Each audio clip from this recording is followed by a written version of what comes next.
Hello दोस्तों, कैसे हैं आप लोग। चलिए, तो कहाँ तक हो गया था? चैप्टर 15 तक हो गया था है? हाँ, chapter 16 commencement of proceeding. Commencement of proceeding before magistrate.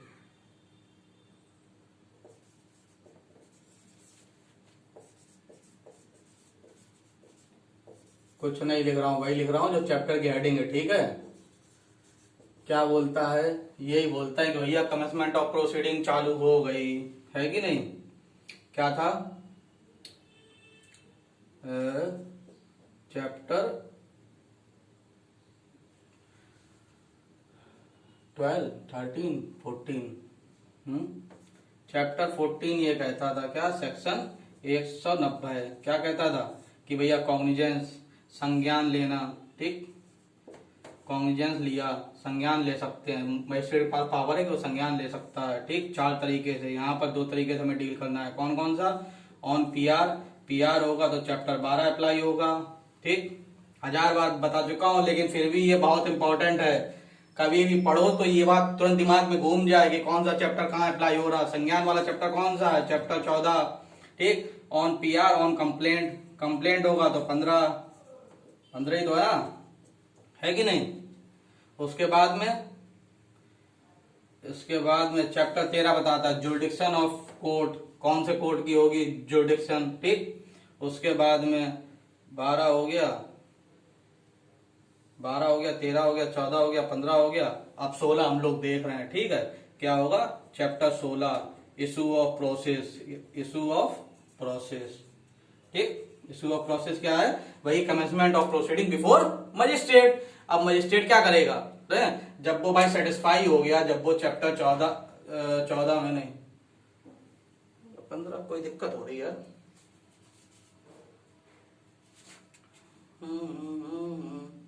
Complaint to magistrate है 15। हाँ ठीक है, ओके, सब सही है, कोई दिक्कत नहीं है। ठीक, जब वो सेटिस्फाई हो गया कि भैया हाँ होना ऐसे चाहिए। ठीक, कि अब जो है हमें इशू ऑफ प्रोसेस करना पड़ेगा। ठीक है कि नहीं। जब वो सेटिस्फाई हो जाएगा तब इशू ऑफ प्रोसेस की बात आएगी। भाई चैप्टर 16 कहां से कहां तक है? 204 से 210 तक। बड़ी गर्मी है यार।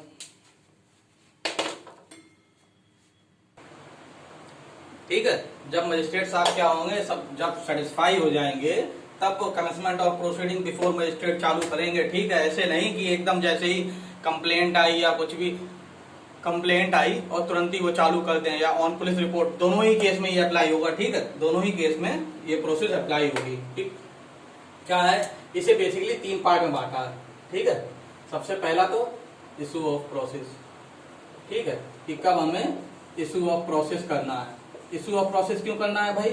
अरे भाई उसको कंपेल करें, एक्यूज को कंपेल टू अपीयर, कि भैया अपीयर हो आगे, है कि नहीं। इशू ऑफ प्रोसेस क्यों करें? इशू ऑफ प्रोसेस में बेसिकली क्या करते हैं? समन केस होगा तो समन भेजेंगे, वारंट केस होगा तो वारंट भेजेंगे। क्यों भेजते हैं? उसे एक्यूज को कंपेल करें कि भाई आ कोर्ट के सामने, है कि नहीं, मजिस्ट्रेट के सामने पेश होना है तुम्हें। ठीक, एक तो ऐसा बांटा गया। इसके कुछ एक्सेप्शंस भी हैं कि कब जो है पर्सनल अपीयरेंस को छोड़ सकते हैं, कि भाई पर्सनली ना अपीयर होके, ये दिया हुआ है तुम्हारा 204 में। ठीक, इसके एक्सेप्शन है कि कब उसे पर्सनली ना अपीयर होके ऐसे ही केस निपटाया जा सकता है। ठीक, या खुद अपीयर ना होके उसका एडवोकेट आ जाएगा।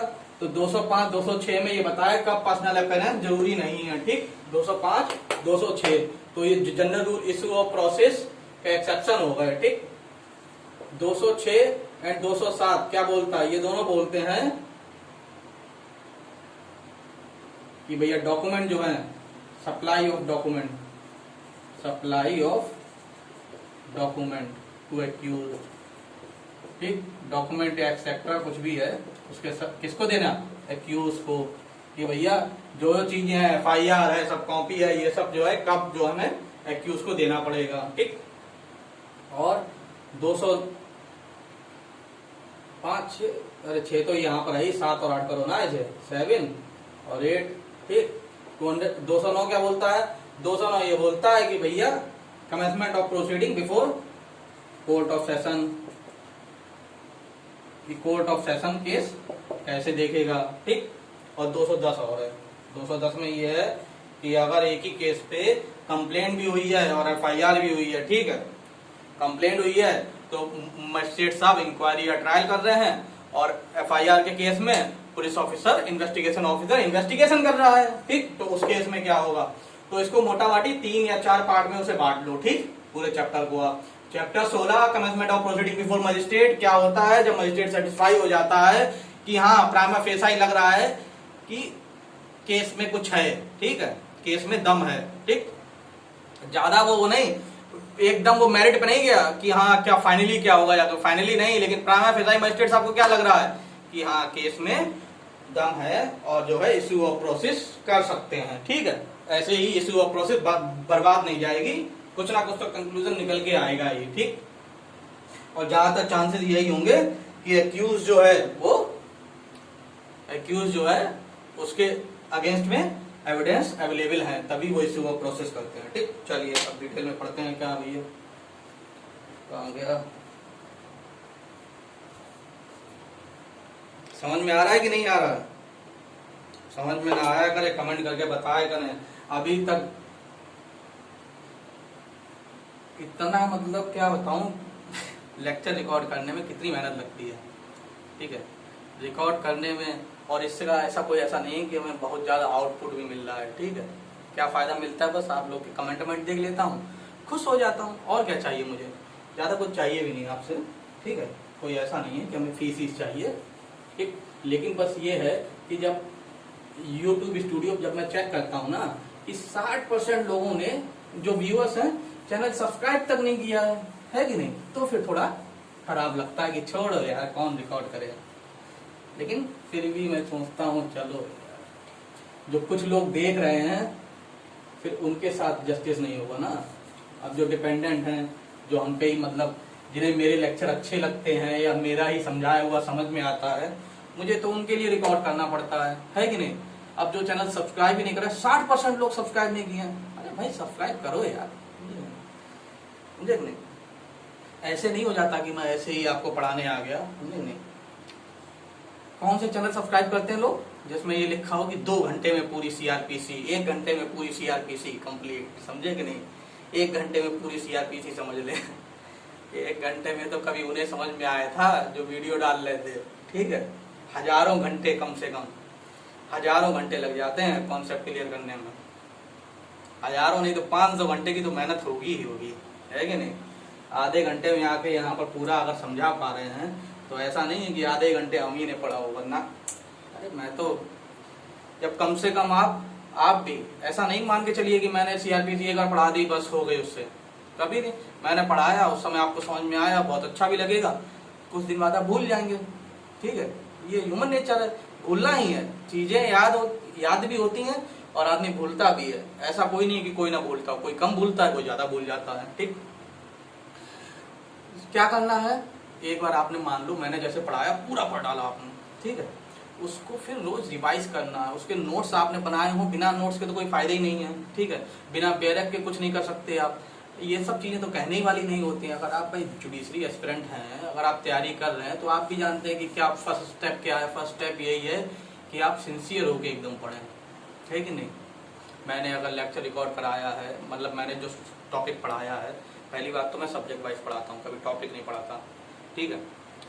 इसीलिए मेरे चैनल पे व्यूज भी कम आते हैं, ठीक।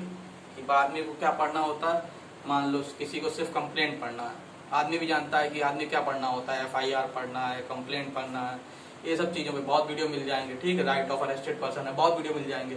लेकिन कभी आप देख के देखना कि मान लो कि पब्लिक प्रोसिक्यूटर पे देख लेना कितने वीडियो पढ़े हुए हैं, है कि नहीं। ऐसे चैप्टर्स पे कभी देखना जिन पे आदमी हर एक नहीं पढ़ाता। मैं कैसे, चलो छोड़ो यार हटा। जिसे सब्सक्राइब करना होगा वो तो करेगा ही, जिसको नहीं करना है वो नहीं करेगा, कुछ नहीं कर सकते। आइए chapter 16 commencement of proceeding before magistrate. कैसे आया ये, संज्ञान हुआ, सबसे पहले संज्ञान लिया गया, ठीक। 190 में, ठीक। 190 में मजिस्ट्रेट के पास ये बताया गया कि मजिस्ट्रेट के पास कैसे वो संज्ञान ले सकता है, कैसे कॉन्जेंस ले सकता है। तो पीआर कंप्लेंट, वैसे 3 है, यहाँ पर 2 पे आई है, पीआर या कंप्लेंट। तो पीआर हुई तो चैप्टर 12 देखा हमने, कंप्लेंट हुई तो चैप्टर 15 देखा। ठीक, उसके बाद हमने ये देखा जुडिक्शन ऑफ क्रिमिनल कोड, कौन से कोड की जुडिक्शन है। ठीक है, उसके बाद हम इशू ऑफ प्रोसेस पे आए। ठीक है कि नहीं? इशू ऑफ प्रोसेस में क्या हुआ, मतलब commencement of proceeding before magistrate, magistrate के सामने कमेंसमेंट ऑफ प्रोसीडिंग हो गई। सेक्शन 204 क्या बोलता है, इशू ऑफ प्रोसेस। ठीक, इशू ऑफ प्रोसेस क्यों होता है, to compel the accused, to compel the accused to appear before the magistrate.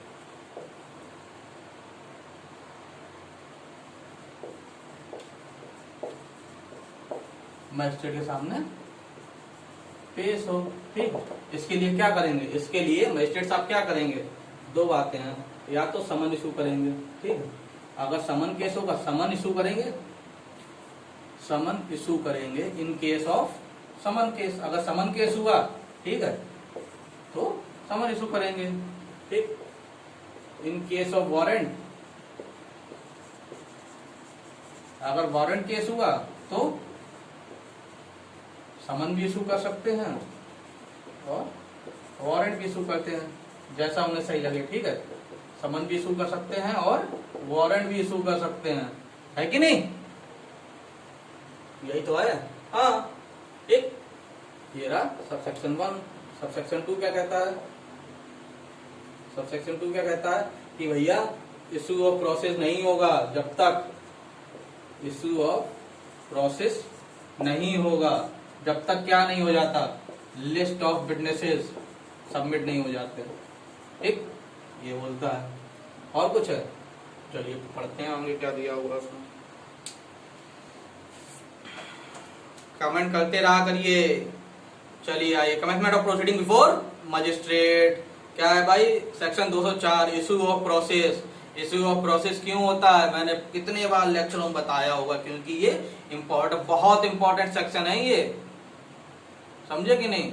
लिख लेना इन पे, important. Issue of process, if the opinion of the magistrate taking cognizance of an offence there is a sufficient ground for proceeding and the case appear to be. ठीक, क्या हुआ, if in the opinion of the magistrate, magistrate के opinion में क्या लगा उन्हें, taking cognizance of an offence there is a sufficient ground, क्या है, sufficient ground for proceeding and the case appear to B, अगर केस लगा, ये समन केस, अगर समन केस है तो क्या करें, ही शैल, वो क्या करेगा मजिस्ट्रेट साहब, issue his summon for the attendance of the accused, की भैया आ जाओ, अटेंडेंस लगा जाओ, है कि नहीं?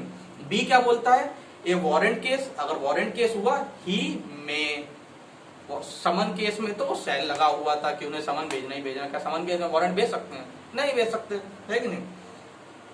बी में क्या है, बी में क्या था, वारंट केस है तो ही may issue a warrant or if he think fit summon. ठीक, समन भेजना चाहे समन भेज दें, for causing the accused to be brought or to appear at certain time before such magistrate, or if he has no jurisdiction himself some other magistrate having jurisdiction. ठीक है, क्या है कि या तो जो मजिस्ट्रेट समन या वारंट इशू कर रहा है वो इसलिए कि भाई आ जाओ मेरे सामने, पेश हो आगे इस डेट को। ठीक है, स्पेसिफिक डेट उसे मेंशन कर देंगे, आ जाओ मेरे सामने। और अगर उनके पास जुरिडिक्शन नहीं है तो उस मजिस्ट्रेट का नाम लिख देगा कि वो वाली कोर्ट में तुम्हें अपीयर होना है उस दिन, उनके सामने आ जाओ, है कि नहीं? कुछ बड़ा इशू नहीं है, पढ़ लेना समझ में आ जाएगा। दूसरा क्या बोलता है, नो समन और warrant shall be issued against the accused, ना समन इशू हो सकता है ना वारंट इशू हो सकता है against the accused under subsection 1 until a list of prosecution witnesses has been filed। क्या है कि लिस्ट ऑफ विटनेसेस जब तक सबमिट नहीं हो जाती। तीसरा, in a proceeding instituted upon a complaint made in writing, every summon and warrant issued subsequent shall be accompanied by a copy of such complaint। अगर यहाँ पर अगर कंप्लेंट के थ्रू हम लोग आए हैं, ठीक है, अगर केस कंप्लेंट के थ्रू आया है, संज्ञान जो है कंप्लेंट के थ्रू लिया गया है, तो उस केस में आपको क्या करना है, मजिस्ट्रेट साहब को समन या वारंट जो भी कुछ भेज रहे हैं उसके साथ साथ उस कंप्लेंट की कॉपी भी भेजेंगे। ठीक, क्या भेजेंगे, in a proceeding instituted upon a complaint made in writing. ठीक है, कोई भी कंप्लेंट अगर राइटिंग में हुई है तो every summon on warrant, summon या वारंट इशू हो रहा है under section 7 shall be accompanied by a copy of such complaint. ठीक है, समन तो भेज रहे हैं, उसके साथ साथ अगर वारंट केस हुआ, वो सॉरी क्या कंप्लेंट केस हुआ, 3 क्या बोलता है, 3 में तो ये था, 3 ही है ना ये। अगर कंप्लेंट केस है, अगर कंप्लेंट केस है, कंप्लेंट के थ्रू अगर issue of process, complaint case में संज्ञान लेने के बाद फिर इशू ऑफ प्रोसेस में आए हैं, तो क्या होगा, तो वारंट या समन के साथ जो भी कुछ इशू कर रहे हो, वारंट हो चाहे समन हो, उन दोनों के इनमें से किसी के साथ क्या होगा, कंप्लेंट की कॉपी भी साथ में भेजी जाएगी। ठीक है कि नहीं, कोई दिक्कत, कोई दिक्कत नहीं है। When by any law for the time being enforce any process fees, अगर अगला क्या बोलता है, अच्छा कि देखो अगर किसी लॉ में अगर कोई प्रोसेस फीस दी हुई है, ठीक है, कि भैया प्रोसेस फीस आपको सबमिट करनी पड़ेगी, ठीक, मान लो अरे यार जैसे क्या होता है, समन भेजना है, समन भेजने खर्चा मान लो 4 है, कि उस चारों को भेजना है तो उसका खर्चा कौन उठाएगा, अगर कहीं पे भी ऐसा दिया हुआ है कि वो जो फीस जो है वो जो कंप्लेनेंट होगा वो देगा, ठीक है, कंप्लेनेंट होगा तो वो देगा, तो जब तक वो प्रोसेस फीस सबमिट नहीं हो जाती, ठीक, तब तक नहीं भेजा जाएगा। ठीक है, और प्रोसेस फीस ना होने के चक्कर में क्या हो सकता है, केस डिसमिस भी हो सकता है। अगर आपने सबमिट नहीं, कोर्ट ने बोला कि भैया चलो ठीक है हम समन भेजे दे रहे हैं, है कि नहीं, कंप्लेनेंट जैसे बोल रहा है उसी हिसाब से हम समन भेजे दे रहे हैं, मुझे लग रहा है कि मैं सेटिस्फाई हूँ, ठीक है भेजे दे रहा हूँ, लेकिन आपको प्रोसेस फीस जमा करनी पड़ेगी, कुछ भी हो, 1000 रुपए 500 रुपए जो भी कुछ हो, तो जब तक आप जमा नहीं करोगे तब तक कोई समन इशू नहीं होगा, जाएगा नहीं, भेजा नहीं जाएगा। और आपने फॉर द टाइम जो टाइम स्पेसिफाइड है उसमें नहीं भेजा, मान लो 14 दिन है, 21 दिन है, जो भी कुछ टाइम है उसके अंदर आपने नहीं भेजा, तो क्या होगा, तो भैया डिसमिस कर देंगे, किसमें, 203 में पढ़ा था कि नहीं, 203 में डिसमिस करते हैं ना। हाँ, 5 क्या बोलता है, 5 ये बोलता है कि हाँ ये जो प्रोविजन जो है, जो सेक्शंस जो ऊपर दिए हुए, इसका अफेक्ट जो है सेक्शन 87 पे नहीं होगा कोई। सेक्शन 87 क्या बोलता है भाई, सेक्शन 87 बोलता है कि कब समन केस को वारंट केस में कन्वर्ट कर सकते हैं, कब समन केस को वारंट केस में कन्वर्ट कर सकते हैं। ठीक, समन केस था, हम समन भेज रहे हैं, वो अपीयर ही नहीं हो रहा, 2 बार समन जा चुका, आ ही नहीं रहा, तो क्या करेंगे, वो वारंट भेज दो, है कि नहीं। कौन कौन सेक्शन बोलता है, सेक्शन 87, यही तो दिया हुआ है। ठीक, हाँ, अब ये जरूरत क्या है इसकी, ठीक है, 2 बातें आप समझिए, ये पूरे प्रोविजन की सेक्शन 204 की जरूरत क्या है बताइए। देखिए एक कॉन्सेप्ट है, क्या कॉन्सेप्ट है कि एविडेंस जो है वो एक्यूज के सामने ही लिए जाएंगे, है कि नहीं, क्या कॉन्सेप्ट है, एविडेंस एक्यूज के सामने ही लिए जाएंगे। कौन सा सेक्शन बोलता है, इसको मिटाते हैं,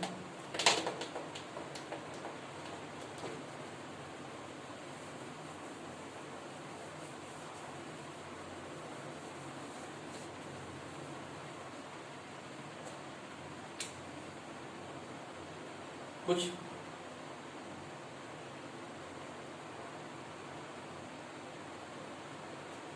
सेक्शन 273, ठीक है। सेक्शन 273 क्या बोलता है, सेक्शन 273 बोलता है कि एविडेंस जितने भी होंगे वो एक्यूज के सामने लिए जाएंगे, ठीक है। तो इसी वजह से इशू ऑफ प्रोसेस करके हम क्या करना चाहते हैं, हम कहते हैं भैया तुम भी आ जाओ, कोर्ट में आ जाओ एक्यूज, है, उसके बाद से तुम्हारे सामने हम एविडेंस लेंगे, उसके बाद से जो है चार्जेस फ्रेम करते हैं। अगर आप गिल्ट मानते हो तो ठीक है, नहीं मानते हो तो चार्ज फ्रेम करते हैं, ठीक है कि नहीं। इसीलिए 273 ये क्या होता है, अरे यार ये तो सब तुम्हारे इनहेरेंट राइट हो गए ना, कुछ नेचुरल राइट, कुछ नेचुरल राइट होते हैं, उसमें से एक राइट ये भी है, क्या है कि एविडेंस मस्ट बी, एविडेंस जो है वो एक्यूज के सामने ही लिए जाएंगे, ठीक है कि नहीं। जैसे कि राइट टू हियर होता है कि भैया हर किसी को सुनने का मौका दिया जाएगा, है, हर किसी को सुना जाएगा। राइट टू हियर का एक इम्पॉर्टेंट केस है, बहुत इंटरेस्टिंग केस, शायद आप लोगों को पता हो। राइट टू हियर एक केस था, आर वर्सेस ऑक्सफोर्ड। क्या हुआ था इस केस में, इसी केस से राइट टू हेयर का कॉन्सेप्ट जनरेट हुआ था। ठीक है, यूनिवर्सिटी ऑक्सफोर्ड यूनिवर्सिटी में एक स्टूडेंट था। ठीक है, इस केस के में क्या हुआ था, बहुत ही इंटरेस्टिंग केस है, ध्यान से सुनिएगा। क्या हुआ था इसमें, ऑक्सफोर्ड यूनिवर्सिटी का एक स्टूडेंट था, ऑक्सफोर्ड यूनिवर्सिटी में ही एक केस में आर वर्सेस ऑक्सफोर्ड में इस कॉन्सेप्ट राइट टू हेयर जो आज नेचुरल राइट है, ठीक है, कोई भी हो, ठीक है, कैसा भी हो, कोई भी हो, सबको एक बार सुना जरूर जाएगा, चाहे कितने भी एविडेंस उसके सामने हो, कुछ भी हो। ये इस केस से जनरेट हुआ था। कैसे हुआ था, ऑक्सफोर्ड यूनिवर्सिटी में एक स्टूडेंट था। ठीक है, तो वो क्या हुआ, वो एक उस समय की बहुत फेमस प्रोस्टिट्यूट थी, उसके साथ कॉलेज कैंपस में घूम रहा था। ठीक है, क्या हुआ था, एक स्टूडेंट था ऑक्सफोर्ड यूनिवर्सिटी में, वो वहाँ की बहुत ही फेमस प्रोस्टिट्यूट थी, बहुत फेमस उस टाइम की। ठीक, उसके साथ वो कॉलेज कैंपस में घूम रहा था। भाई कॉलेज एडमिनिस्ट्रेशन को पता चला, उन्होंने क्या किया, उन्होंने कहा अरे ये तो भाई रामर एकदम साफ साफ केस है, इसमें कुछ सुनने की जरूरत थोड़े है। तब सुनने वाला ऐसा कोई कॉन्सेप्ट ही नहीं था। उन्होंने बिना उसे सुने कॉलेज से इन्वेस्टिगेट कर दिया। ठीक, उसने जो है लोअर कोर्ट में वहां पे केस फाइल किया। लोअर कोर्ट ने भी देखा कि भैया तुम कॉलेज कैंपस में प्रोस्टिट्यूट के साथ घूम क्यों रहे थे। ठीक है, तो इसलिए उन्होंने भी नहीं सुना और उसे उस जो जस्टिफिकेशन था उसको बरकरार रखा। फिर उसने हायर कोर्ट में उसने अप्लाई किया। ठीक, जब वो अपील के थ्रू हाई कोर्ट में गया, तब उन्होंने कहा, वो ये कहता था कि अरे माय लॉर्ड एक बार हमें सुन तो लिया जाए, हैं कि मुझे इन्वेस्टिगेट किया गया, किसी ने सुना ही नहीं, हमें कम से कम एक बार सुनने का तो मौका दिया जाए। हाई कोर्ट ने भी कहा इसमें सुनने वाली बात ही क्या है, हैं? आपके पास सीधे सीधे सबूत है कि तुम भाई कॉलेज में प्रोस्टिट्यूट के साथ घूम रहे थे, तो इसमें सुन के करेंगे भी क्या, इन्वेस्टिगेशन तुम्हारा सही है। फिर भी हाई कोर्ट ने सोचा चलो एक बार जब वो इतना कह रहा है कि हमें सुन ही लिया जाए तो एक बार सुन लेते हैं। ठीक, तो जब उसे सुना गया तो उसने कहा कि माय लॉर्ड, मैं ये मानता हूं कि मैं कॉलेज में जिसके साथ घूम रहा था वो बहुत बड़ी प्रोस्टिट्यूट है, मतलब बहुत फेमस प्रोस्टिट्यूट है, लेकिन वो और लोगों की नज़रों में प्रोस्टिट्यूट हो गई। मैं अपनी बड़ी बहन को अपना कॉलेज दिखाने आया था। ठीक है, अब वो ये सब काम किस लिए करती है, वो उसका रीज़न है, मुझको पढ़ाने के लिए करती है या क्या हम लोग की कंडीशन रही है, क्या नेसेसिटी है, वो अलग चीज़ है। लेकिन मैं तो अपने कॉलेज में अपनी बड़ी बहन को लेके आया था कॉलेज दिखाने। ठीक है, तो फिर भाई हाई कोर्ट ने कहा अरे ये तो माहौल ही चेंज हो गया एकदम, तो उन्होंने उसका जो इन्वेस्टिगेशन था वो कैंसिल कर दिया। उसके बाद से ही ये कॉन्सेप्ट बन के आया कि हर पार्टी को एक बार सुना जरूर जाएगा, चाहे कैसा भी केस हो, कुछ भी हो, कैसा भी रहा हो, उसे एक बार सुना जरूर जाएगा। ठीक है, बिना सुने कुछ नहीं किया जाएगा। अरे यार अजमल कसाब को हम लोगों ने जब यहाँ पर पकड़ा था तो उसमें कुछ था क्या, उस केस में कुछ था कि भैया पूरा ट्रायल चले, ये एक्यूज है, ये है कि नहीं है कि नहीं, सबको पता था, सब वीडियोग्राफी थी, सब कुछ था कि चले फिल्म, लेकिन फिर भी पूरा ट्रायल चला। ठीक है, पूरे एविडेंस लिए गए बाकायदा, जैसे कोई भी केस का ट्रायल चलता है उसका भी ट्रायल चला, उसके बाद में उसे फांसी दी गई, है कि नहीं। तो ये बहुत ही दमदार ये नेचुरल राइट है हम लोगों के पास। ठीक है, कि एविडेंस जो है कि उसके सामने लिया जाएगा, राइट टू हेयर हमेशा दिया जाएगा। इनके एक्सेप्शंस भी हैं, वो बात अलग है। ठीक, और ये बहुत पहले की ऑक्सफोर्ड यूनिवर्सिटी बहुत पुरानी है, शायद 1190 के आसपास की है। ठीक है, मैग्ना कार्टा भी नहीं आया था, उससे पहले ही ऑक्सफोर्ड यूनिवर्सिटी बन गई थी। ठीक, चलिए कहाँ पहुंच गए हम लोग, कहाँ थे, हाँ कोई नहीं, ये सब चीजें भी बताना जरूरी होता है। आओ भाई, क्या था ये इशू ऑफ प्रोसेस क्यों किया जाता है, क्योंकि सेक्शन 273 सीआरपीसी का क्या कहता है कि भैया एविडेंस जो हैं वो हमेशा एक्यूज के सामने लिए जाएंगे। अब ऐसा नहीं है कि अब एविडेंस मान लो कि एक्यूज जो है वो तो फरार है, उसे वारंट इशू कर रहे हैं, वो आ ही नहीं रहा है, तो इसका मतलब क्या ट्रायल चलेगा ही नहीं। अरे नहीं भाई, ऐसा थोड़े है, इसके भी एक्सेप्शन है।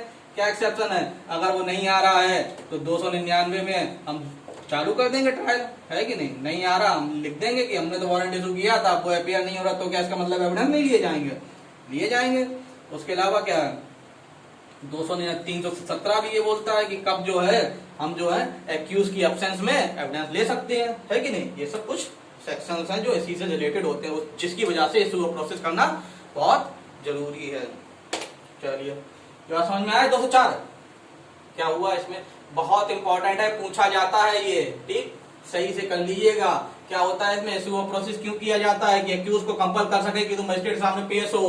अगर समन केस होगा तो समन इशू होगा, अगर वारंट केस होगा तो समन भी इशू हो सकता है और वारंट भी इशू हो सकता है, क्योंकि इसमें सेल लगाया है, इसमें इन्होंने मे लगाया है, ठीक। इशू ऑफ प्रोसेस कब तक नहीं होगा, जब तक list of prosecution witnesses submit नहीं हो जाते हैं, ठीक। कंप्लेंट केस के केस में क्या होगा, वारंट या समन के साथ साथ कंप्लेंट कॉपी भी भेजी जाएगी, ठीक। चौथा ये कहता है अगर प्रोसेस फीस सबमिट नहीं की तो कोर्ट तो मजिस्ट्रेट साहब केस डिसमिस भी कर सकते हैं, ठीक। और पांचवा ये कहता है कि भैया सेक्शन 87 को अफेक्ट नहीं करेगा, ठीक। सेक्शन 87 क्या बोलता है, पढ़ लीजिएगा कि कब समन केस को हम वारंट केस बना सकते हैं, ठीक। उसके अलावा एक चीज और, एक केस हुआ था उसमें ये बताया गया था कि मान लो कि इशू ऑफ प्रोसेस हो जाता है, इशू ऑफ प्रोसेस हो जाता है, उसके बाद मजिस्ट्रेट अगर अपने उस एक्शन को वापस, उस ऑर्डर को वापस लेना चाहे तो क्या ले सकता है, रिकॉल करना चाहे तो क्या कर सकता है। मान लो हमने इशू ऑफ प्रोसेस कर दिया, उसके बाद में हमें रियलाइज हो रहा है कि यार ये फालतू में इशू ऑफ प्रोसेस कर दिया, इसमें केस में कोई दमी नहीं है, तो क्या मजिस्ट्रेट साहब उसे रिकॉल कर सकते हैं अपने ऑर्डर को, नहीं कर सकते। लिख लीजिए, केस का नाम है अदालत प्रसाद वर्सेस रूपलाल जिंदल, अदालत ADALAT प्रसाद वर्सेस रूपलाल जिंदल। चलिए लिख लीजिएगा केस का नाम, कब का, शायद अभी का 2014 का है, ठीक है, देखना पड़ेगा, याद नहीं है। Once the process is issued under section 204, once the process is issued under section 204, the magistrate cannot recall such order. The magistrate cannot recall it, ठीक। और the only remedy available is under section 482 of CRPC। अगर high court inherent power में उसको वापस करना चाहे, recall करना चाहे, ठीक है, किसी भी मजिस्ट्रेट के ऑर्डर, इशू ऑफ प्रोसेस के ऑर्डर को अगर हाई कोर्ट रिकॉल करना चाहे तो वो करवा सकता है 482 के अंडर इनहेरेंट पावर में। उसके अलावा मजिस्ट्रेट के पास खुद पावर नहीं है, 204 पावर नहीं देता मजिस्ट्रेट को, ठीक। यह समझ में आई, और तो कुछ है नहीं। चलिए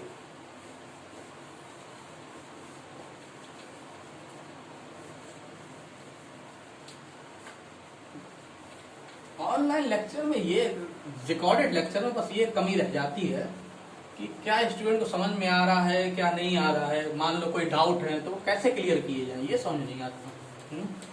अब कोई अगर कमेंट में कोई ज्यादा बड़ा डाउट लिखता है, कोई प्रॉब्लम बना के पूरी, तो उसको रिप्लाई करने में दिक्कत होती है कि इतना बड़ा क्या है, उसे कैसे समझाएं, समझे। वरना तो बहुत बढ़िया है, इसके फायदे भी बहुत हैं। क्या फायदा है कि आप तब लेक्चर देखते हैं जब आपका पढ़ने का बहुत मन हो रहा होता है, ठीक है। मान लो कोचिंग में क्या होता है, कोचिंग में तो भाई जो 9 से 12 टाइमिंग है, 9 से 12 पढ़ना है आपको।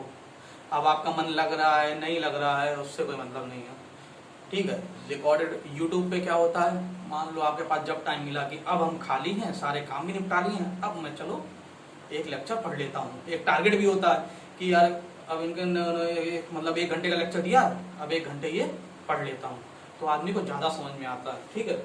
कोचिंग में इतना अच्छा समझ में नहीं आता, और दिक्कत यही रह जाती है। तो फायदे नुकसान तो हर चीज के हैं यार, है कि नहीं। चलिए देखते हैं कैसे कुछ किया जाए, कैसे इसको सॉर्ट आउट किया। मैं सोच रहा हूँ कि हफ्ते में 1 दिन, हफ्ते में 10 दिन में, जैसे मेरे पास टाइम मिले उस हिसाब से 1 दिन लाइव आया जाए, या कुछ जूम मीटिंग पे आप लोगों के साथ, जो लोग देख रहे हैं, मान लो 20-25 लोग, 30 लोग देख रहे हैं, तो एक जूम मीटिंग रखी जाए, आपके जो डाउट हो, हफ्ते भर के जितने भी लेक्चर रिकॉर्ड हुए हों उनके डाउट और क्लियर किए जाएं, ठीक है। ऐसा कुछ अभी सोच रहा हूँ, आप लोग कमेंट करके बताइएगा, ठीक है। कि जूम मीटिंग मतलब हफ्ते में 1 दिन, संडे को 1-2 घंटे के लिए, जैसे हम लोग की वार्तालाप होती है उसी हिसाब से आगे चलेगा, ठीक। 204 हो गया इशू ऑफ प्रोसेस। क्यों हुआ कि भैया एक्यूज को हम कंपाइल करके कोर्ट में ला सके हैं। अब उसके एक्सेप्शन भी हैं, कि हमेशा हर केस में जरूरी नहीं है कि उसको कंपेल करके हम कोर्ट में लाएं, एक्सेप्शन भी है। कहाँ दिए हुए? सेक्शन 205 में। 205 क्या बोलता है कि कब जो है मजिस्ट्रेट कह सकता है कि, चलो हेडिंग ले, मजिस्ट्रेट में dispense with personal attendance of accused.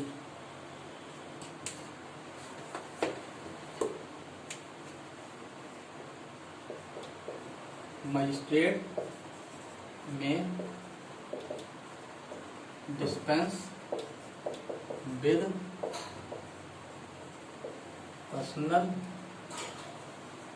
Attendance of accuse. क्या होता है? 205 ये कहता है, देखो मजिस्ट्रेट पावर है, क्या मजिस्ट्रेट को ऐसा लगता है ठीक है कि एक्यूज जो है पर्सनली ना आके क्या हो, अपने प्लीडर के थ्रू अपीयर हो जाए। ठीक है, प्लीडर को पावर दे दें, ठीक कि भाई खुद ना आके, चलो आप नहीं आ सकते कोई बात नहीं, आप अपने प्लीडर को, अपने एडवोकेट को भेज दो, है कि नहीं, कोई भी एडवोकेट हायर करो, उसे भेजो, उसे आप पावर दो कि वो आगे भाई केस देखे आगे, है कि नहीं। ठीक, पहला क्लाउज यही बोलता है। दूसरा ये बोलता है कि एट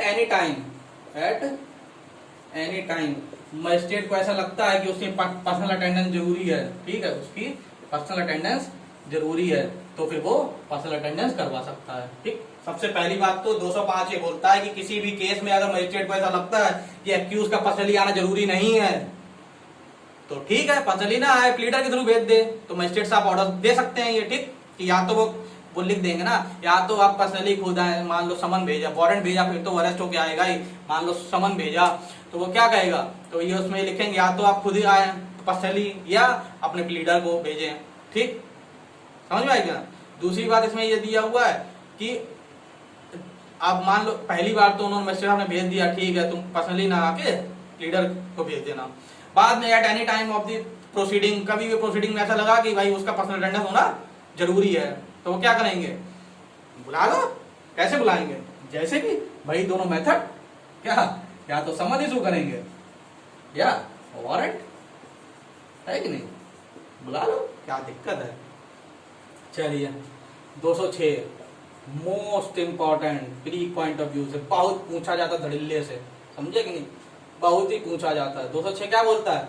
206 पिटी ऑफेंसेस, कि अगर पिटी ऑफेंसेस हैं तो उसमें जो है क्या करना है। ठीक, चलिए पढ़िए 205 रीड मारिए। मजिस्ट्रेट में dispense with personal attendance of accused, पढ़ लीजिएगा, कुछ नहीं है इसमें, ठीक है, यही तो बातें जो मैंने भी बताई थी। 206 पे आइए। Special summon in case of petty offences, ठीक है, स्पेशल समन भेज सकते हैं। ठीक, पिटी ऑफेंसेस के केस में स्पेशल समन भेजा जाएगा। क्या होगा भैया स्पेशल समन? पहली बात तो पिटी ऑफेंसेस समझिए क्या होता है भैया, वो सारे केसेस जिसमें क्या हो सकता है, समरी प्रोसीडिंग, ठीक, समरी प्रोसीडिंग हो सके जिसमें, किसमें, 260 261 में। ठीक, अगर कोई भी ऐसा केस है जिसमें समरी प्रोसीडिंग हो सकती है 260 261 में, ठीक है, तो उसमें क्या करेंगे, स्पेशल समन भेजेंगे। स्पेशल समन में क्या कहेंगे कि अगर वो या तो तुम खुद अपीयर हो, ठीक है, या तो पहली बात तो समन केस ही होगा। ठीक, वारंट केस में तो पिटी ऑफेंसेस होते नहीं है, समन केस होगा, उसमें क्या समन भेजने पे क्या कहेगा मजिस्ट्रेट, या तो आप पर्सनली अपीयर हो, ठीक, या प्लीडर के थ्रू हो। ठीक, दूसरी बात वो ये बोलेंगे कि अगर आप प्लीड गिल्टी कर रहे हैं, आप मान रहे हैं जो समन में भेजा गया है कि भाई यही है आपके ऊपर जो आपके ऊपर जो जो लगाया गया है, अगर आप वो मान रहे हैं, ठीक है, आप मान रहे हैं कि हाँ भैया ये हमसे गलती हुई है, अगर आप प्लीड गिल्टी कर रहे हैं, ठीक है, तो उसमें जितना भी समन में जितनी भी पेनल्टी दी हुई है वो पेनल्टी भर दें और केस वहीं पर खत्म हो जाएगा। समझ में आया कि नहीं? क्या होता है कि स्पेशल समन भेजा जाता है पिटी ऑफेंसेस में। अब क्या होता है भैया पिटी ऑफेंसेस इन्होंने ये माने जो समरी प्रोसीडिंग में 260 261 से वो सारे केसेस जिसके लिए समरी प्रोसीडिंग हो सकती है, तो उसमें क्या करेगा मजिस्ट्रेट साहब, समन इशू करेंगे, उसमें दो बातें लिखेंगे, या तो आप पर्सनली या प्लीडर के थ्रू आ जाएं, ठीक है, अगर नहीं आ रहे हैं तो आप प्लीड गिल्टी अगर कर लेते हैं तो उसमें जितनी भी पेनल्टी लिखी है वो आप पेनल्टी बस भेज दें और केस खत्म मान लिया जाएगा। ठीक, इसमें एक बात और है, प्रोविजो दिया हुआ है कि पेटी ऑफेंसेस वो माने जाएंगे जिसमें पेनल्टी जो होगी वो अप टू 100 रुपीज होगी। दो बातें हैं इसमें, एक तो यहां पर भी पेनल्टी जो है वो नॉट मोर देन 1000 रुपीज, आप उससे अगर पेनल्टी ले रहे हैं तो 1000 रुपए से ज्यादा नहीं ले सकते। ठीक, और दूसरी बात यहाँ पर यह भी दिया हुआ है कि पेटी ऑफेंसेस वो मानेंगे जिसकी जो पनिशमेंट है वो 1000 रुपए तक है। ठीक, बात समझ में आएगी नहीं आएगी? आ जाएगी, सब आ जाएगा। ठीक, देखिए इसका लेकिन not the offence cover under motor vehicle act, motor vehicle. ठीक, लेकिन वो ऑफेंसेस नहीं माने जाएंगे जो मोटर व्हीकल एक्ट के अंदर आते हों। ठीक, अब इसका दूसरा या तीसरा प्रोविजो और है, वो दूसरा या तीसरा सबसेक्शन है जो ये बोलता है कि अगर स्टेट गवर्नमेंट चाहे तो दो ऑफेंसेस को और इसमें डाल सकती है, दो टाइप के ऑफेंसेस को और इसमें डाल सकती है। एक तो कंपाउंडेबल ऑफेंसेस अंडर सेक्शन 320। ठीक, दूसरा वो सारे ऑफेंसेस जिसकी पनिशमेंट अप टू 3 मंथ हो। इन दोनों ऑफेंसेस को वो क्या कर सकते हैं, इसी सेक्शन में डाल सकते हैं पेटी ऑफेंसेस में। अगर स्टेट गवर्नमेंट को अगर ऐसा लगता है कि ठीक है यार भाई मामला क्या है, मसला तो सिर्फ इतना ही है कि भाई जल्दी जल्दी केस सॉर्ट आउट हो, है कि नहीं, है कि नहीं? Speedy disposal of the case के लिए अगर स्टेट गवर्नमेंट को ऐसा लगे कि इन दो टाइप के ऑफेंसेस को भी हम क्यों ना इसी में ही डाल दें 206 में, कि अगर वो प्लीड गिल्टी कर रहा है तो जितनी भी उसके ऊपर पेनल्टी लगाई है केवल वो पेनल्टी भेज दे, चलो केस दफा दफा मान लिया जाएगा। ठीक है, तो वो इन दो टाइप के ऑफेंसेस को और डाल सकता है। कौन कौन से? कंपाउंडेबल ऑफेंसेस जो 320 में आते हो, या वो सारे ऑफेंसेस जिसकी पनिशमेंट 3 महीने तक हो, है कि नहीं? लेकिन ये तो चीजें पहले में दी हुई है कि ये तो पेटी ऑफेंसेस में इन केसेस में तो आपको मजिस्ट्रेट साहब को स्पेशल समन ही भेजना पड़ेगा। कौन से में? जिसकी पनिशमेंट 1000 रुपए तक हो, वो सारे ऑफेंसेस जिसकी पनिशमेंट 1000 तक हो, लेकिन मोटर व्हीकल एक्ट वाले केस नहीं होने चाहिए। चलिए पढ़िए 206 special summon in case of petty offences if in the opinion of a magistrate taking cognizance of a petty offences the case may be summarily disposed of under section 260 or 261 the magistrate except where his for reasons to be recorded in writing of a contrary opinion। कि अगर magistrate साहब को ये लग रहा है कि नहीं यार पनिशमेंट जरूर 1000 रुपए तक है, लेकिन केस ही ऐसा नहीं है कि इसको ऐसे ही मतलब स्पेशल समन भेज के निपटा दिया जाए, डिस्पोज ऑफ कर दिया जाए ना, मुझे लगता है कि इसमें प्रॉपर ट्रायल चलना चाहिए, तो वो प्रॉपर ट्रायल भी चला सकते हैं। ठीक, एक्सेप्ट वेयर ही इज और for reason to be recorded in writing of a contrary opinion issue summon to the accused requiring him either to appear in person. क्या करना है कि या तो आप खुद ही इन पर्सन अपीयर हो, या or by pleader before the magistrate on a specified date, or if he desire to plead guilty. ठीक है, या तो फिर आप क्या पर्सनली या प्लीडर थ्रू आ रहे हैं, या तो आप दूसरा प्लीड गिल्टी कर रहे हैं। अगर आप प्लीड गिल्टी करना चाहते हैं, if he desire to plead guilty to the charge without appearing before the magistrate to transmit before the specified date by post or by messenger to the magistrate the said plea in writing and the amount of the fine specified in the summon, or इफ he desired to appear by pleader to plead guilty to the charge through such pleader to authorize in writing the pleader to be plead guilty to the charge on his behalf and pay the fine through his pleader। ठीक, या तो आप क्या करें, या तो आप plead guilty in writing लिख के, मतलब राइटिंग में अपनी गलती मान के प्लीड गिल्टी करके, और साथ में जो जो फाइन दिया हुआ है जो उसमें लिखा हो, मान लो 1000 रुपए 800 रुपए 500 रुपए जो भी फाइन दिया वो फाइन साथ में आप या तो बाई पोस्ट या मैसेंजर के थ्रू भेज दें। ठीक, नहीं तो आप अपने प्लीडर को भी भेज सकते हैं और वो आके कोर्ट में प्लीड गिल्टी मांग सकता है, और जो फाइन जो होगा वो फाइन जो भी कुछ मजिस्ट्रेट साहब फाइन लगा दें वो फाइन भर दे वहां पर बस। Provided that the amount of fine specified in the summon shall not exceed 1000 rupees. ठीक, याद रखिएगा, ये भी ऑब्जेक्टिव का क्वेश्चन है, पूछा जाता है। ठीक, क्या है, 1000 रुपए तक।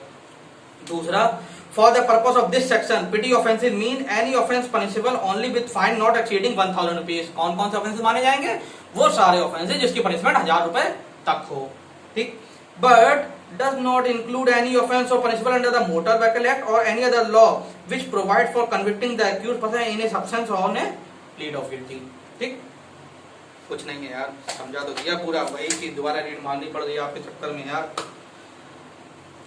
तीसरा वही है कि अगर स्टेट गवर्नमेंट चाहे तो इन दोनों केसेस को भी इसी में फॉलो करवा सकती है। ठीक, पढ़ लीजिएगा। ओके, एक minute.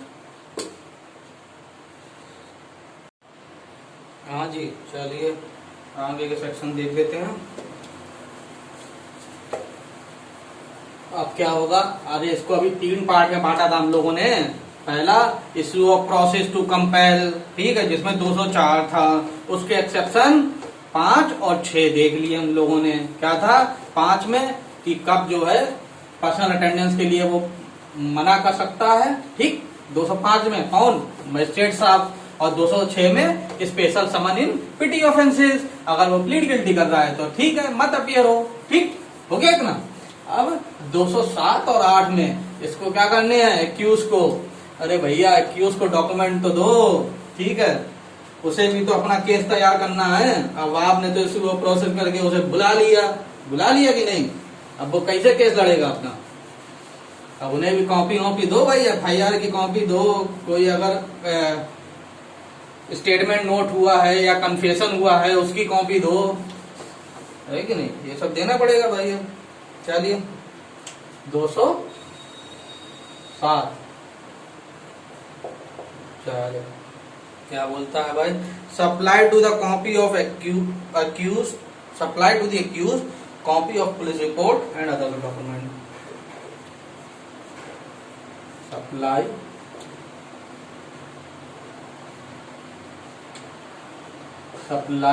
to the accused of copy of police report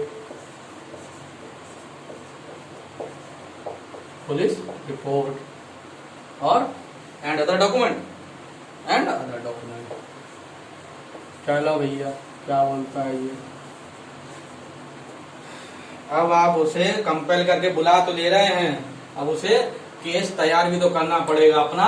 तो आप क्या करें, उसे अब भैया दें, क्या क्या चीजें देंगे उसे,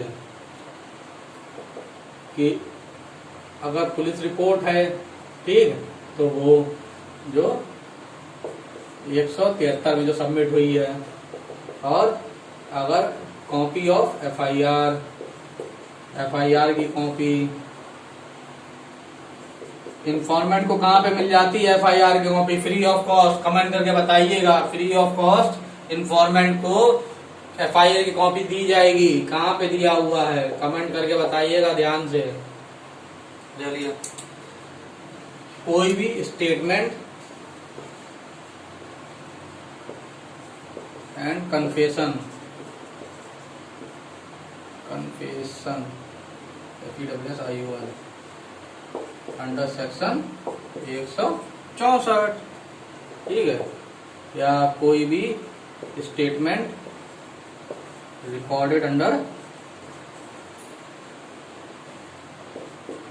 161 पुलिस ऑफिसर द्वारा, ठीक है, या कोई और डॉक्यूमेंट है यार, और क्या, चलो देख लेते हैं क्या क्या दिया है। ठीक है, हाँ, other document submitted under section 173 clause 5। और कुछ होता है? और कुछ नहीं होता। चलिए पढ़िए। In any case where the proceeding has been instituted on a police report, the magistrate shall without delay furnish to the accused free of cost a copy of the following। क्या करना है, एक तो फ्री ऑफ कॉस्ट दी जाएगी, किस किस की copy? The police report कहाँ पे सबमिट होती है? 173 में। The first information report under section 154 FIR जो 154 में। The statement recorded under sub section 3 of 161, ठीक। The confession statement if any recorded under section 164, ठीक। Any other document 11 etc therefore forwarded to the magistrate with the police report under subsection 5 of the of section 173। ठीक है, इतनी चीजें दे दी जाएंगी। ठीक, अगर कोई भी चीज ऐसी है जो बड़ी है या वॉल्यूमिनस, क्या है वॉल्यूमिनस, क्या स्पेलिंग है वॉल्यूमिनस, MINOUS, अगर कोई वॉल्यूमिनस में है मतलब बहुत भारी है, बहुत बड़ी है, जो उसे नहीं दे सकते, बड़ी कॉपी है कि नहीं, तो उसके लिए क्या करेंगे, उसके लिए उसे हम राइट दे दें, कभी भी आके इंस्पेक्शन का राइट दे देंगे, कभी भी आके इंस्पेक्शन का राइट दे देंगे, कभी भी आके तुम देख लो, या तुम्हारा क्लीडर आए, वो पर्सनली क्लीडर भी आके देख सकता है। ठीक है, यहीं आके देख के चले जाओ। ठीक है,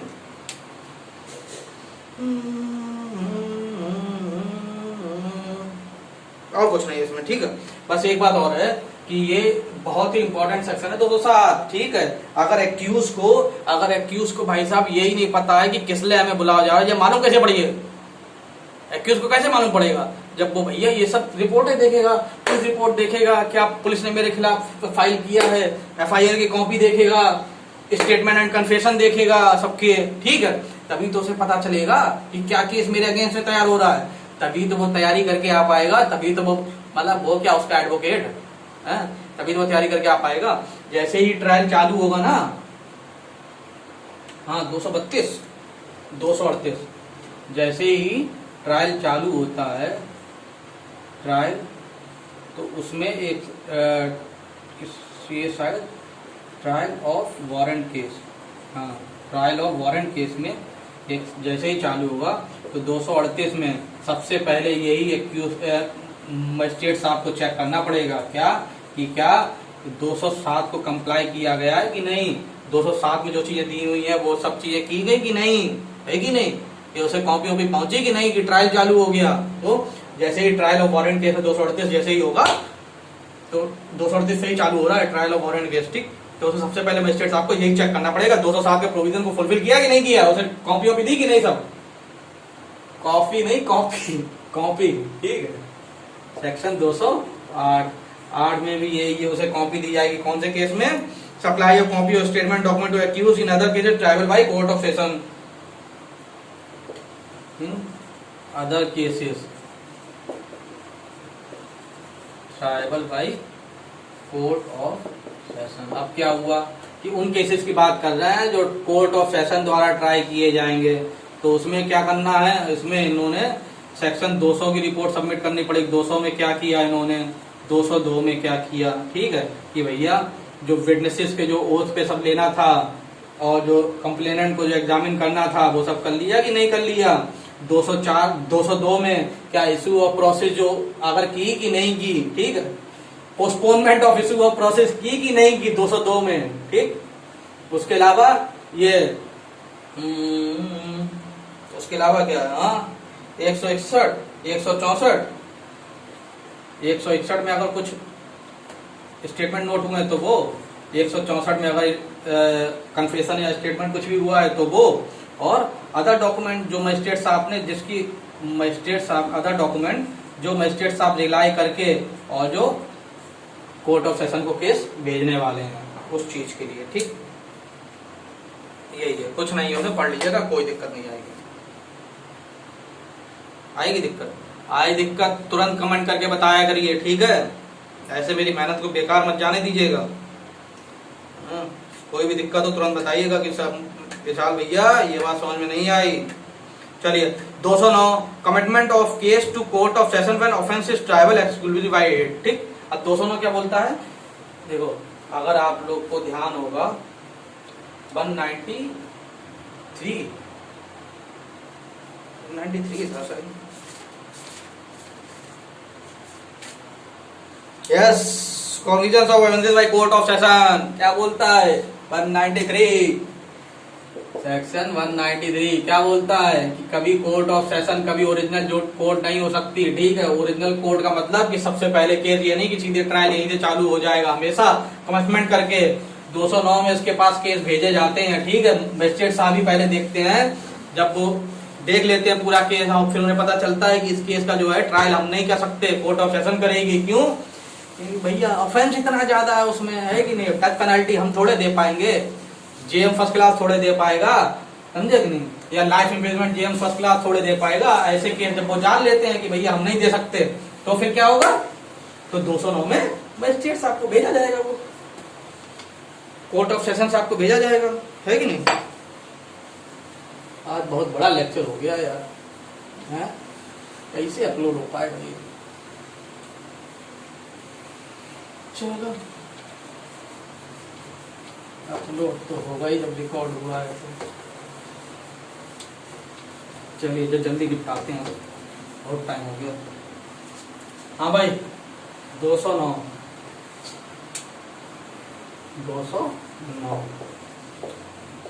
commencement of case to court of session. जैसा कि हम लोग जानते हैं कोर्ट ऑफ सेशन सेक्शन 193 बोलता है कि कोर्ट ऑफ सेशन कभी भी कोर्ट ऑफ ओरिजिनल जुडिक्शन नहीं होता, ठीक है, हमेशा उसके पास केस 209 में और मजिस्ट्रेट द्वारा भेजे जाते हैं, ठीक है, जो exclusively tribal by court of session हो।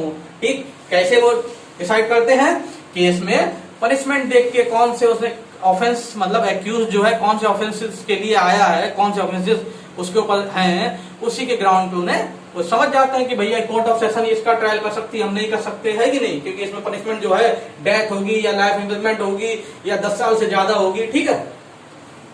चलिए तो इसमें क्या होगा, हाँ अगर कोर्ट ऑफ सेशन द्वारा हो रहा है तो क्या क्या कॉपी भेजी जाएंगी, इसमें ये दिया हुआ है क्या क्या भेजी जाएंगी, चलो इसी में पढ़ लो यार।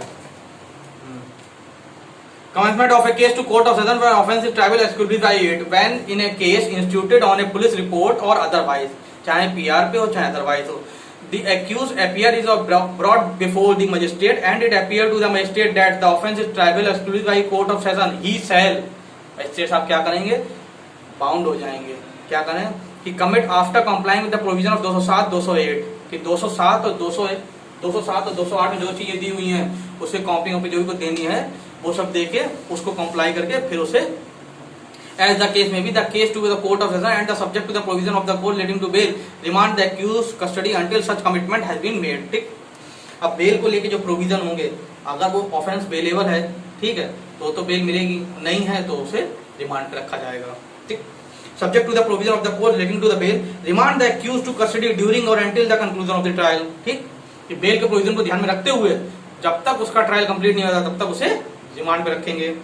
Send to that court the record of the case and the document and the article if any which are to be produced in evidence. ठीक है, अगर एविडेंस के तौर पे उसके पास जिस मजिस्ट्रेट साहब ने कमेंसमेंट करके कोर्ट ऑफ सेशन को भेजा है उनके पास कोई भी एविडेंस है, ठीक है, तो वो उसी कोर्ट ऑफ सेशन को जहां पे केस जा रहा है वहीं पर वो भेज दिए जाएंगे साथ में। ठीक है, रिपोर्ट भी जाती है भाई, अगर पेशेंट जा रहा है तो उसकी रिपोर्ट भी तो जाएगी, है कि नहीं। Notify the public prosecutor of the commitment of the case to the court of session, public prosecutor को भी नोटिफाई किया जाएगा। ठीक, अब trial before court of session जब हम लोग पढ़ेंगे ना, ट्रायल कोर्ट ऑफ सेशन में, तो सबसे पहला जो है 225 क्या होता है, 225 से चालू है ना, 225 से 200 पता नहीं कहां तक है, 225 में ये दिया हुआ है कि पब्लिक प्रोसिक्यूटर ट्रायल करता है। ठीक है, मतलब वो प्रोसिक्यूटर की ओर से पब्लिक प्रोसिक्यूटर केस लड़ेगा। ठीक है, विक्टिम पार्टी को पब्लिक प्रोसिक्यूटर मिलेगा, 225 ये बात बोलता है। ठीक, कहने का मतलब इतनी सी बात है, इसीलिए यहाँ पर लास्ट प्रोविजन में ये भी डी में ये भी दिया हुआ है कि पब्लिक प्रोसिक्यूटर को भी इन्फॉर्म करो, क्योंकि 225 में उसका रोल है। जैसे ये ट्रायल चालू होगा सबसे पहले पब्लिक प्रोसिक्यूटर का काम आ जाएगा।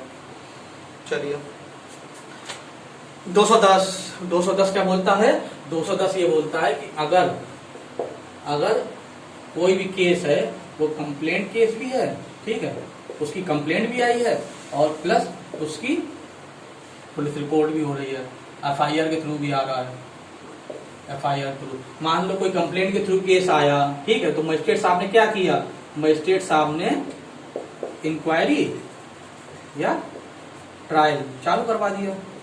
ठीक है, हाँ ठीक है, मान लो कंप्लेंट के थ्रू मजिस्ट्रेट साहब का कोर्स आया, उन्होंने इंक्वायरी चालू करा दी। बाद में इन्हें पता चला कि भैया इस पे तो FIR भी हुई है और इन्वेस्टिगेशन ऑफिसर जो है वो इन्वेस्टिगेशन भी कर रहा है, इन्वेस्टिगेशन भी कर रहा है। ठीक, समझाई नहीं बात? कोई भी केस ऐसा जिसपे कंप्लेंट भी हुई है, कंप्लेंट के थ्रू मजिस्ट्रेट साहब ने इंक्वायरी चालू करा दी, उस पे बाद में मजिस्ट्रेट साहब को पता चला इस पे FIR भी हुई है, जिसकी बिहाफ पे इन्वेस्टिगेशन ऑफिसर इन्वेस्टिगेशन कर रहा है, तो मजिस्ट्रेट साहब क्या करेंगे? अपनी इंक्वायरी को स्टॉप कर देंगे, स्टॉप द इंक्वायरी। ठीक, इंक्वायरी या ट्रायल को स्टॉप कर देंगे। वो इंतजार करेंगे कि पहले इन्वेस्टिगेशन ऑफिसर इन्वेस्टिगेशन करके रिपोर्ट सबमिट करे, पुलिस रिपोर्ट सबमिट करे 173 में। जब तक वो सबमिट नहीं करता तब तक ये अपनी इंक्वायरी रोक के रखेंगे। फिर जैसे ही सबमिट हो जाती है पुलिस रिपोर्ट, जैसे ही अपनी रिपोर्ट सबमिट करता है उसके बाद फिर ये एक्शन लेंगे। ठीक, अगर पुलिस रिपोर्ट में उस एक्यूज का नाम है जो इनके इंक्वायरी में भी है तो फिर वो केस दोनों को एक साथ मर्ज कर देंगे और उसको ऐसे ट्रीट करेंगे जैसे वो पुलिस रिपोर्ट हो, पुलिस रिपोर्ट के थ्रू केस आया हो। ठीक, समझने की कोशिश कर रहे हैं कि नहीं? अरे यार, इतनी बात समझ में आई कि नहीं आई? कोई भी केस जिसमें कंप्लेंट भी हो गई और FIR भी हो गई, ठीक, इतनी बात समझो। कंप्लेंट होने पे मजिस्ट्रेट साहब क्या करते हैं? इंक्वायरी चालू कर देते हैं। FIR होने पे इन्वेस्टिगेशन ऑफिसर क्या बोलता है? इन्वेस्टिगेशन चालू कर देता है। अब मजिस्ट्रेट साहब को इंक्वायरी जब चालू कर दी तब उन्हें बाद में पता चला इस पे इन्वेस्टिगेशन भी चल रही है, तो मजिस्ट्रेट साहब को क्या करना है ये बताता है 210। ऐसे केस में मजिस्ट्रेट साहब को क्या करना है? वे अपनी इंक्वायरी रोक देंगे और इन्वेस्टिगेशन ऑफिसर की पुलिस रिपोर्ट की इंतजार करेंगे। जब पुलिस रिपोर्ट सबमिट हो जाएगी उसके बाद अगर PR में, पुलिस रिपोर्ट में अगर उस एक्यूज का नाम है जो उसका इंक्वायरी में भी नाम था, ठीक, तो वो क्या करेंगे? उस केस को मर्ज कर देंगे, दोनों रिपोर्ट को, इंक्वायरी को और पुलिस रिपोर्ट को, दोनों को मर्ज करके और फिर केस ऐसे ट्रायल होगा जैसे ऑन पुलिस रिपोर्ट पे चालू हुआ है।